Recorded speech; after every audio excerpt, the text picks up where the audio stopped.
Brain hearing describes the approach that Otakon takes when creating solutions for those with hearing loss. It starts with a fundamental observation that speech understanding is a cognitive process. It happens in the brain. So, when listening becomes difficult, a person's cognitive load increases, affecting capacity for things like memory and recall. Important research methods developed from the Linköping University in Sweden have measured how new technologies in Otakon Open can help users with both memory and recall. Using a test called SWIRL, Sentence Final, Word Identification, and Recall, study participants are placed in a sound booth and asked to listen to everyday communication.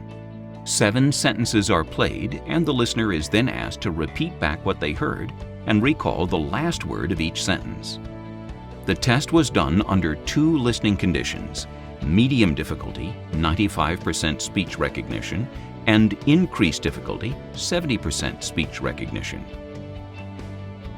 Researchers compared results between listening with Open Sound Navigator on and listening with Open Sound Navigator off. They looked at how participants performed across all positions of words in the list.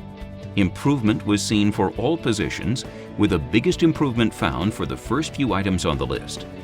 Improvement in the first position of the list could indicate that Open Sound Navigator helps enhance the encoding of words into long-term memory.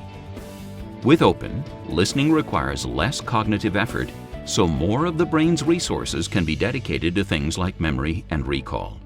This 20% less load on the brain helps listeners remember 20% more and improve speech understanding by 30%. What this means for patients is that difficult listening environments are now more accessible through better understanding and improved conversation recall. When patients understand that hearing happens in the brain, hearing instrument choice becomes a healthcare-driven decision, making Open the smart choice.